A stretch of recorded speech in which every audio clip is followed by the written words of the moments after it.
Հայաստանի զինված ուժերում ոչ մարտական պայմաններում արձանագրվող մահվան դեպքերը շարունակում են մնալ ամենացավոտ եւ մտահոգիչ խնդիրներից, ինչպես անվտանգության համակարգի, այնպես էլ հասարակության համար։ Վերջերս մամուլում տարածվեց հերթական դեպքի մասին տեղեկությունը։ Նուբարաշենի կրակարաններից հրազենային վնասվածքով զինվոր է տեղափոխվել զինվորական հոսպիտալ, ով ցավոք մահացել է։ Փաշինյանը կարծիք հայտնեց, թե նման դեպքերը կարող են կապված լինել կրթական համակարգի հետ, սկսած նախադպրոցական փուլից։ Նրա գնահատմամբ առկա են նաեւ խնդիրներ հոգեբանական դիմակայունության հետ։ Անվտանգության խորհրդի վերջին նիստում հանձնարարական եմ տվել դուրս բերել ապացուցված ինքնասպանությունների դեպքերը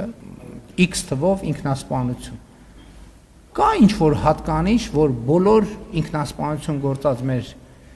սիրելի զինվորների կյանքում նույնն է։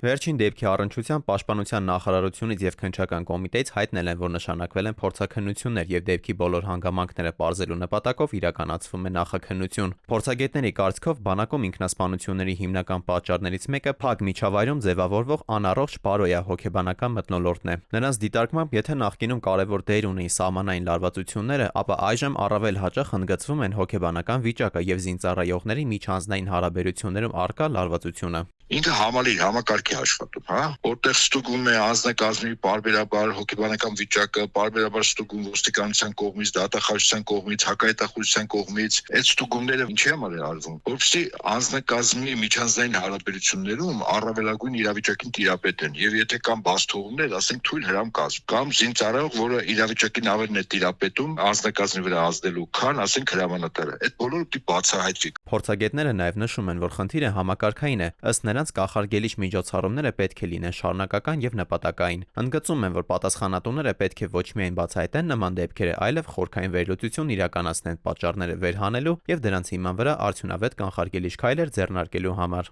Բոլորը մեղավոր են, բացի բուն են պատասխանատուները, որոնց գործառույթում կա հսկողություն, վերահսկողություն։ Դեպք է պատահել, զինծառայողը մահացել է։ Միանգամից որակում են տալիս, որ ինքնասպանություն, ոնց որ ուշած որ ինքնասպանություն է։ Կարող է ինքնասպանություն չի, կարող է սպանություն է։ Այդ նախաքննությունը մեկ օրվա ընթացքում որոշեց, հա, որակում են տալիս։ Ես տողատակով հասկանում եմ, որ դա ավելի շուտ ինքնասպանություն չի։ Խնդիրը մնում է առավել զգայուն եւ պահանջում է հավասարակշռված մոտեցում առանց շտապ եզրակացությունների։ Զորամասի հրամանատարը յուրաքանչյուր զինծառայողի պետք է անհատական մոտեցում ցուցաբերի, կարծում են մասնագետները։ Նրանց համոզմամբ բանակում նման դեպքերի կանխարգելումը պետք է կատարվի համալիր մոտեցմամբ, միավորելով պետական կառույցների, մասնագետների եւ հասարակության ջանքերը։ Դավիթ Թադևոսյան, ժամը լրատվական։